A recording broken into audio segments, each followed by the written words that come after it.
Assalamualaikum warahmatullahi wabarakatuh. Perkenalkan, nama saya Dea Alfa Faiza. Saya sebagai moderator untuk kelompok 1 dari mata kuliah BK Individual. Untuk presentasi kali ini, kelompok 1 akan membawakan materi yang berjudul Konsep Dasar Konseling Individual.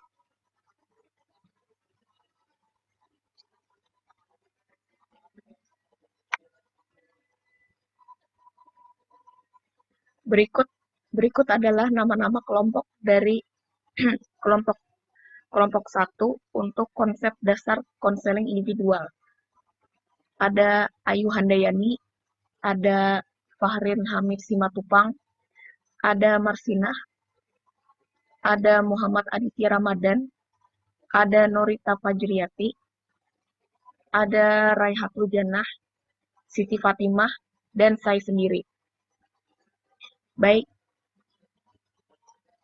tanpa membuang waktu, langsung saja kita persilakan pada kelompok untuk memaparkan materi.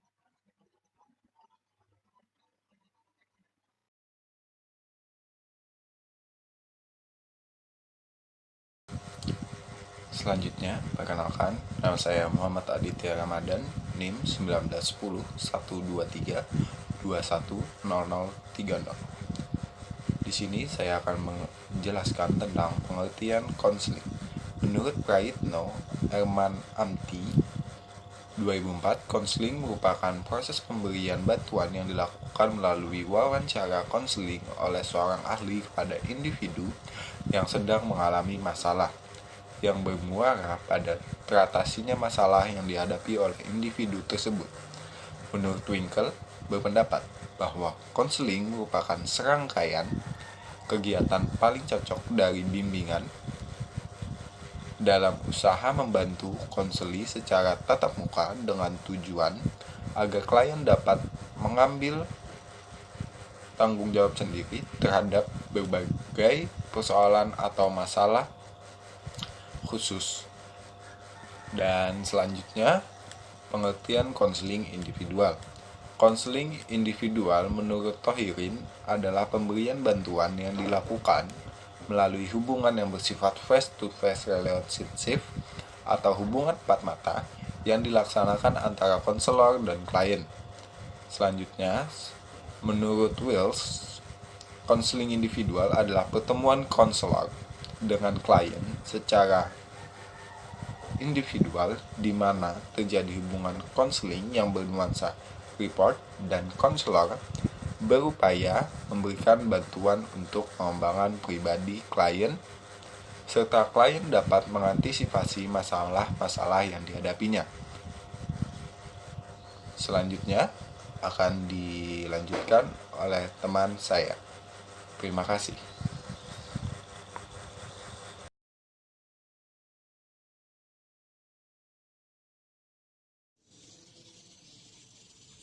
Di sini saya akan melanjutkan presentasi dari teman saya. Tujuan konseling individual. Tujuan konseling individual terbagi menjadi 3, yaitu pertama, tujuan ultimate. Tujuan ultimate adalah tujuan yang sesuai dengan nilai-nilai kemanusiaan yang universal dan sesuai hakikat kehidupan.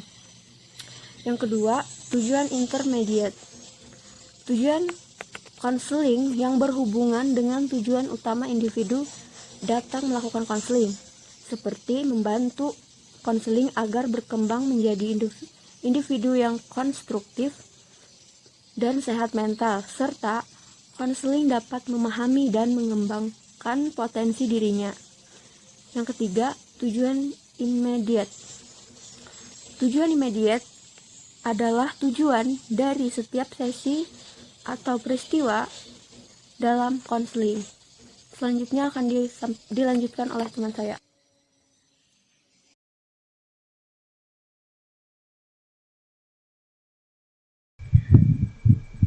Tujuan konseling menurut John McLeod ada beberapa, yaitu A. Insight, yaitu memahami hakikat dan perkembangan masalah-masalah emosional. B. Relating with others, yaitu memiliki kemampuan lebih baik dalam membentuk dan memelihara hubungan yang baik dengan orang lain, seperti dengan anggota keluarga atau teman lingkungan pekerjaan. C. Self-awareness, yaitu menjadi lebih menyadari terhadap pikiran dan perasaan yang ditekan atau ditolak, dan mengembangkan perasaan yang lebih akurat tentang bagaimana sebaiknya menampilkan diri.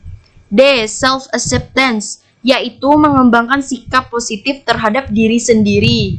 E. Self-actualization or individualization, yaitu berupaya ke arah pengembangan potensi diri atau mencapai suatu integrasi pribadi yang sebelumnya mengalami konflik.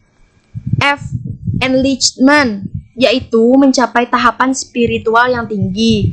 G. Problem solving, yaitu memiliki kemampuan atau kompetensi untuk memecahkan masalah.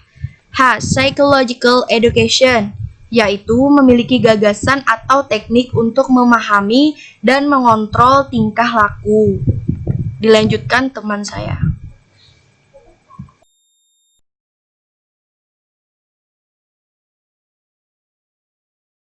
Assalamualaikum warahmatullahi wabarakatuh. Perkenalkan, nama saya Marsina, NIM 191012312003. Di sini saya akan melanjutkan presentasi dari teman saya Siti Fatimah yang berjudul Tujuan Konseling menurut John Mitchell, yaitu pada bagian yang I, yaitu Acquisition of Social Skills, yaitu belajar dan menguasai keterampilan sosial dan interpersonal.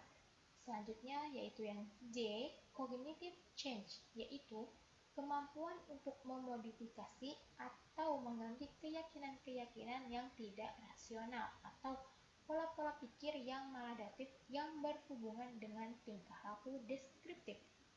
Selanjutnya yaitu yang K, Behavior Change, yaitu kemampuan memodifikasi atau mengganti pola-pola tingkah laku yang maladaptif atau self-destruktif. Selanjutnya yang L yaitu System Change.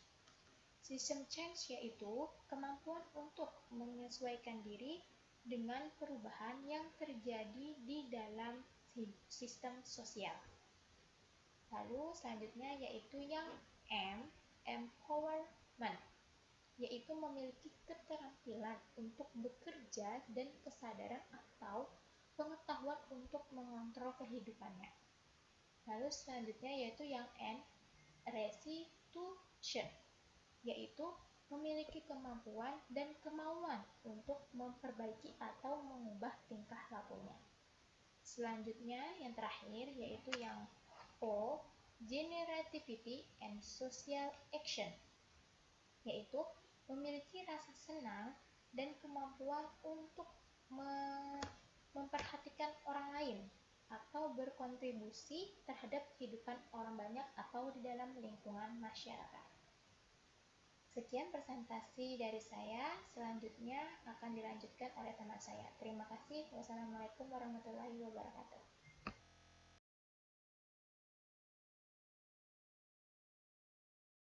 Saya akan melanjutkan penjelasan dari teman saya tentang teknik-teknik konseling.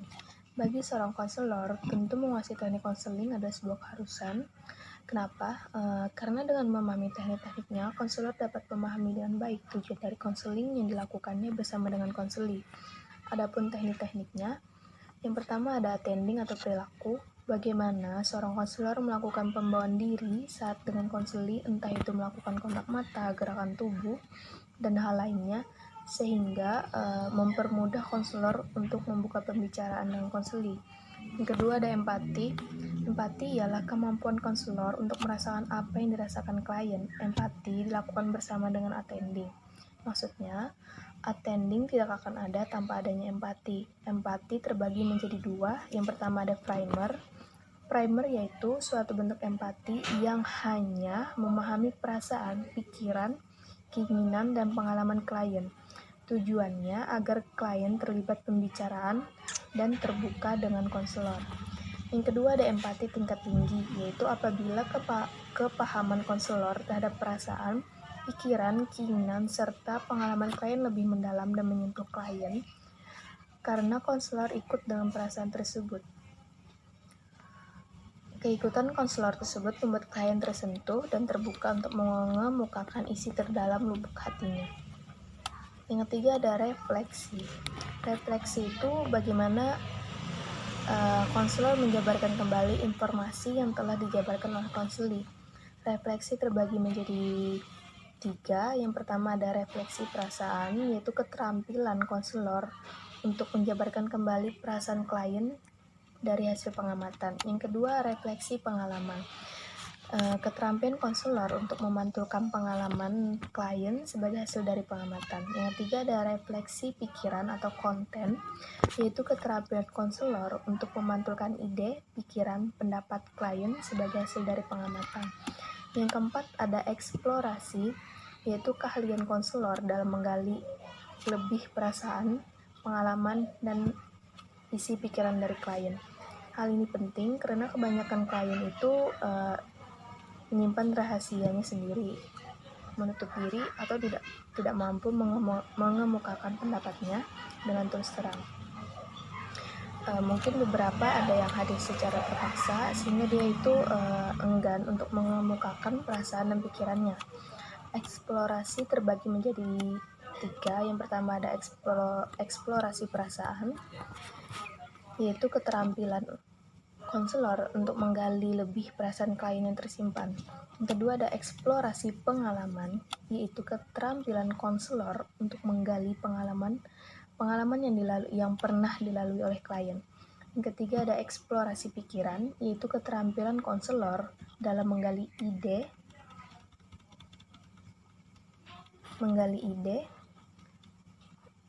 pikiran dan pendapat klien. Yang kelima ada menangkap pesan utama atau parapsi, yaitu untuk memudahkan klien memahami ide, perasaan, dan pengalaman seorang konselor.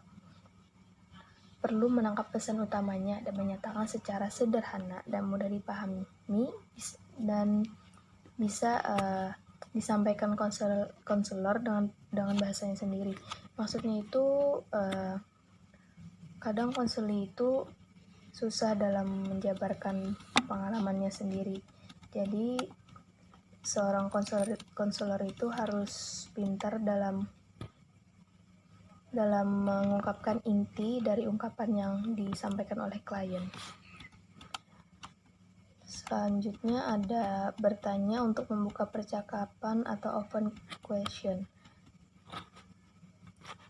Di sini itu kebanyakan calon konselor itu sulit membuka pembicaraan dengan klien. Hal ini karena sulit menduga apa yang dipikirkan oleh klien. Untuk memudahkan percakapan tersebut, biasanya seorang konselor akan melakukan open-ended, yaitu memungkinkan munculnya pertanyaan-pertanyaan baru dari dalam pikiran klien. Untuk memulai bertanya, sebaiknya kita tidak menggunakan kata-kata mengapa dan apa sebabnya. Pertanyaan tersebut itu akan menyulitkan klien untuk membuka wawasannya. Di samping itu, akan menyulitkan klien jika dia tidak tahu sebab suatu kejadian atau sengaja dia tutupi karena dia merasa malu. Yang ketujuh ada mengarahkan atau directing. Untuk mengajak klien berpartisipasi penuh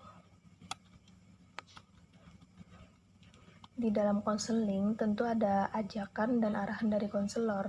Keterampilan tersebut yaitu bagaimana konselor mengajak konseli dalam bermain peran. Contohnya itu misalkan seorang konseli bercerita, contohnya kayak ayah saya sering memarahi saya tanpa sebab, terkadang saya tidak dapat menahan diri dan akhirnya terjadi pertengkaran sengit. Itu kata konseli, lalu konselor akan membalas percakapan itu. Contohnya kayak, bisakah kamu mencoba mencontohkan pada ibu bagaimana sikap dan kata-kata yang ayah kamu katakan ketika memarahimu. Yang kedelapan ada menyimpulkan sementara atau summarizing. Menyimpulkan sementara itu, konselor memberikan feedback atau menyimpulkan dari diskusi selama konseling dilakukan. Tujuan menyimpulkan sementara memberikan kesempatan pada klien untuk kilas balik atau feedback dari hal-hal yang telah dibicarakan, menyimpulkan kemajuan diskusi secara bertahap untuk meningkatkan kualitas diskusi, mempertajam atau memperjelas fokus wawancara konseling. Selanjutnya akan dijelaskan oleh teman saya.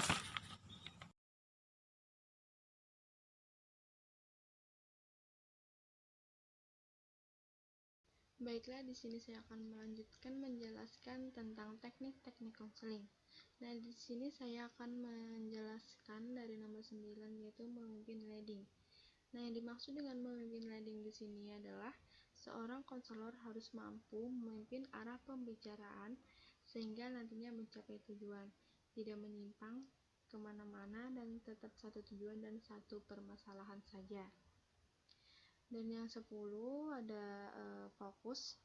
Fokus ini adalah dalam wawancara konseling selalu ada fokus yang membantu klien untuk menyadari persoalan pokok yang dihadapinya.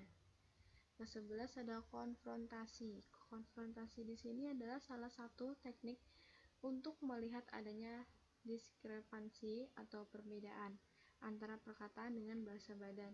Ide awal dengan ide berikutnya seperti senyum dengan kepedihan dan lain sebagainya. Yang ke-12 ada mengambil inisiatif. Mengambil inisiatif di sini adalah hal yang sangat perlu dilakukan oleh konselor manakala klien yang berkurang semangat untuk berbicara, sering diam dan kurang berpartisipatif. Nah, tujuan teknik ini adalah seorang konselor harus membantu klien dengan memberinya semangat jika klien kurang bersemangat. Dan yang ke-13 ada memberi nasihat. Nah, memberi nasihat di sini adalah memberi nasihat sebaiknya dilakukan jika klien memintanya. Walaupun demikian, konselor tetap harus mempertimbangkannya, apakah pantas untuk memberikan nasihat atau tidak. Sebab dalam memberi nasihat tetap dijaga agar tujuan konseling yakni kemandirian klien harus tercapai. Yang ke-14 ada pemberian informasi. Dalam pemberian informasi ini juga konselor yang diminta klien sama hal dengan pemberian nasihat. Jika konselor memang tidak memiliki informasi, sebaiknya jujur katakan bahwa tidak mengetahui hal itu. Akan tetapi, jika konselor mengetahui informasi, sebaiknya usahakan untuk memberitahukannya. Yang ke-15 ada merencanakan. Merencanakan di sini adalah menjelang akhir sesi konseling, seorang konselor harus dapat membantu klien untuk dapat membuat rencana berupa suatu program untuk action, perbuatan nyata yang produktif bagi kemajuan dirinya ke depannya. Merencanakan hal-hal untuk ke depannya. Yang ke-16 ada menyimpulkan. Nah, di sini pada akhir sesi konseling, konselor membantu klien untuk menyimpulkan hasil pembicaraan yang menyangkut bagaimana perasaan klien saat ini, terus memantapkan rencana klien, terus ada pokok-pokok yang akan dibicarakan selanjutnya bagaimana, dan lain sebagainya.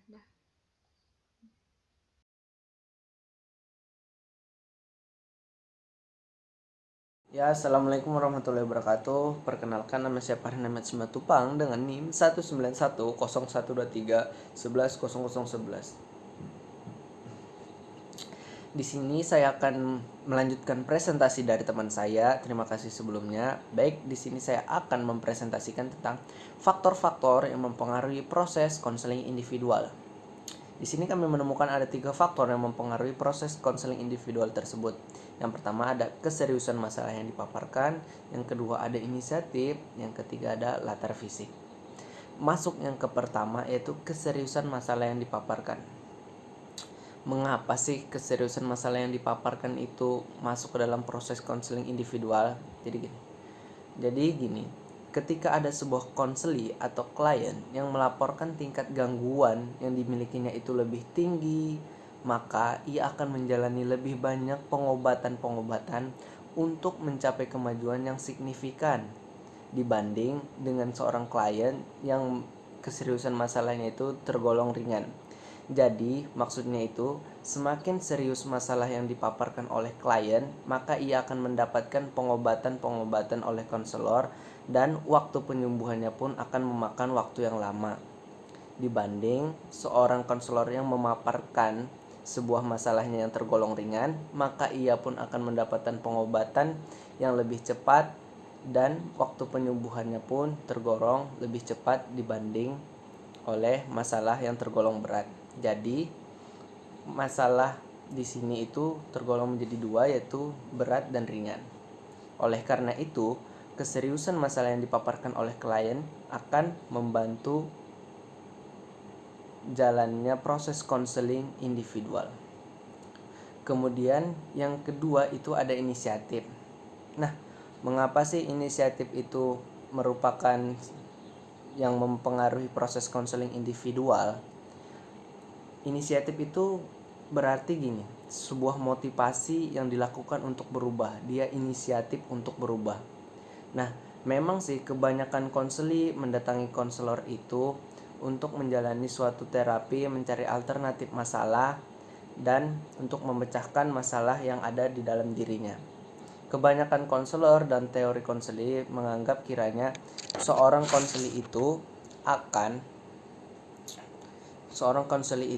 akan bersifat kooperatif atau secara sukarela dan berdasarkan keinginannya sendiri. Namun di situ ia merasa tegang, dia merasa tidak percaya diri, dia merasa tidak yakin bahwa konselor itu akan menyimpan rahasianya. Di situ dia tidak yakin bahwa masalahnya itu akan diselesaikan dengan baik. Nah, oleh karena itu, inisiatif di sini sangat mempengaruhi proses konseling individual, karena di dalam proses konseling itu kita harus sama-sama terbuka antara konseli dan konselor, harus jujur antara konseli dan konselor, dan jangan saling menutup-nutupi. Oleh karena itu, dengan adanya inisiatif yang kita miliki untuk berubah, maka itu mempengaruhi proses jalannya konseling individual. Semakin dia ada rasa inisiatif, maka semakin mudah proses konseling individualnya itu akan berjalan. Dibanding halnya dia tertutup, dia tidak yakin, dia tegang, dia takut. Mungkin itu maksud dari inisiatif yang akan mempengaruhi proses konseling individual. Yang ketiga di sini ada yang namanya latar fisik. Apa sih yang dimaksud latar fisik? Latar fisik di sini saya jelaskan bukan berarti fisik yang dimiliki oleh konselor, bukan berarti fisik yang dimiliki oleh seorang konseli, namun latar fisik di sini berkaitan dengan tempat di mana proses konseling individual itu akan dilakukan. Memang benar seperti kita ketahui, konseling itu bisa dilakukan di tempat di mana saja asal ada konselor dan konseli. Tapi apakah bisa efektif? Apakah bisa berjalan dengan lancar dengan tempat di mana saja itu?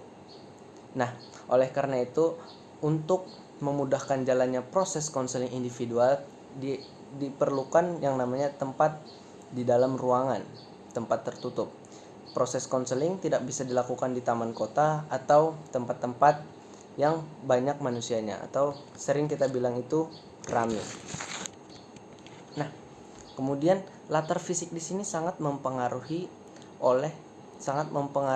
proses konseling itu tersendiri, karena dengan adanya ruangan latar fisik yang dimiliki oleh seorang konselor, maka si konselinya itu tidak akan merasa gelisah, berisik, adanya gangguan, ketidaknyamanan untuk berbicara, dan lain-lain sebagainya. Takut untuk terdengar orang juga misalnya. Nah, oleh karena itu latar fisik atau tempat di mana konseling itu dilakukan itu sangat penting.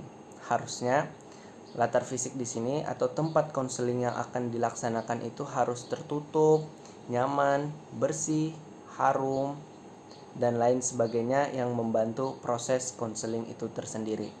Mungkin itu saja yang saya dapat jelaskan tentang faktor-faktor yang mempengaruhi proses konseling individual. Sekian presentasi dari kelompok kami. Salah hilap mohon maaf. Wassalamualaikum warahmatullahi wabarakatuh. Baik, Itu tadi pemaparan materi BK individual dari kelompok 1. Saya akan membacakan kesimpulannya.